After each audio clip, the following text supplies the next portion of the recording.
आत्मनिर्भरता के प्रतीकात्मक तौर पर इस समय ये ब्रिजिंग सिस्टम है, सर्वत्र ब्रिजिंग सिस्टम।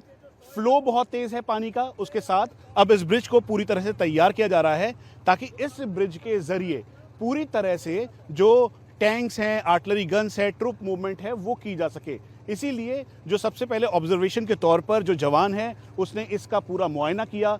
ये 10 मीटर, 20 मीटर, उसके अलावा 50 मीटर और अलग अलग लेवल के ये जो ब्रिजिंग सिस्टम है वो है। ठीक सामने इस एक्सरसाइज में बैटलफील्ड सर्विलेंस रडार से ये पूरे एरिया की रेकी की जा रही है, सर्विलेंस किया जा रहा है ताकि ट्रूप्स को आसानी से आगे भेजा जा सके। अगर कोई भी एरियल थ्रेट है तो उसे इंगेज किया जा सके। जहां एक तरफ BFSR है, यानी ये BMP के ऊपर पोजीशन है, इसके साथ साथ इसमें जो 30 mm की गन लगी हुई है, एंटी टैंक गाइडेड मिसाइल है, तो वहीं दूसरी तरफ ठीक पीछे की तरफ, क्योंकि इंटरनेशनल बॉर्डर ठीक इसी तरीके के हैं और दूसरी तरफ पाकिस्तान है, तो ये हम आपको बता दें कि इस समय एक्सरसाइज डेप्थ एरिया में की जा रही है, बॉर्डर से बेहद दूर है ये। और ठीक सामने आप देखें तो वहां पर जो T-72 टैंक्स है जिसमें कोपकेज लगा हुआ है, उसके अलावा सर्विलेंस के तौर पर जो ब्रिज है, यानी जो रिवराइन एरिया है, क्योंकि बॉर्डर पर, इंटरनेशनल बॉर्डर पर कई सारे नदी नाले नदियां हैं जो कि पाकिस्तान की तरफ जाती हैं और फिर वो एक तरीके से इंटरनेशनल बॉर्डर या LC का काम करती है, तो उसको पूरी तरह से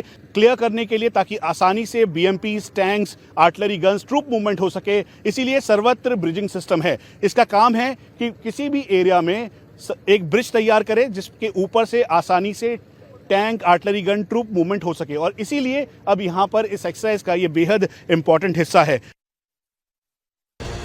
जमीन पर BMP और आसमान पर अपाचे हेलीकॉप्टर, इस तालमेल के साथ जब भारतीय सेना पाकिस्तान पर टूटेगी तो मुनीर के फौजियों को भागने का रास्ता तक नहीं मिलेगा।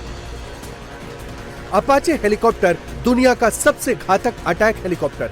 अपाचे 300 किलोमीटर प्रति घंटे की स्पीड से उड़ सकता है। अपाचे की कॉम्बैट रेंज 480 किलोमीटर तक है। इस अटैक हेलीकॉप्टर में hell missile, ATAS missile, AGM-65 missile और स्पाइक मिसाइल भी लग सकती है। साथ में Hydra 70 mm air to ground rocket, CRV-7 rocket, APKWS 70 mm rocket fit रहती है। इसके अलावा ट्विन स्ट्रिंजर मिसाइल सिस्टम भी अपाचे में लगाए जा सकते हैं।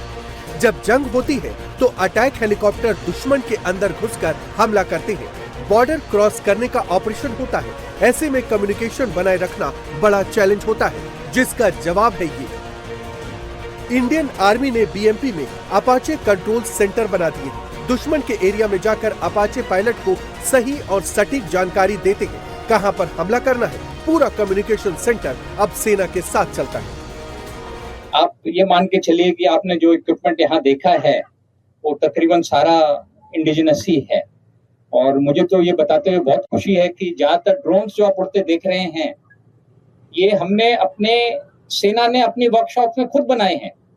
यानी कि इंडिजनाइजेशन से भी हम आत्मनिर्भरता में हम एक कदम और आगे बढ़ गए हैं कि जो हमारा रिक्वायरमेंट है हम उसको खुद भी प्रोड्यूस करने में सक्षम हो रहे हैं। हथियारों की टेस्टिंग हो रही है। जवान हमला करने के लिए पूरी तरह से तैयार है। पाकिस्तान भी अच्छे से जानता है आज नहीं तो कल, नवंबर के आखिरी हफ्ते में या दिसंबर के पहले हफ्ते में इंडियन आर्मी बॉर्डर क्रॉस कर सकती है। जितना गोला बारूद बॉर्डर पर इंडियन आर्मी दाग रही है, उतनी पाकिस्तान की सांसें चढ़ रही हैं। जैसा हमारी लीडरशिप ने भी कहा है और मैं उसको दोहराना चाहता हूं कि इस बार अगर दुश्मन कोई गलत काम करता है, कोई दुस्साहस करता है, तो उसका जवाब पहले से बहुत ज्यादा होगा, और ये तैयारी उसी के लिए है।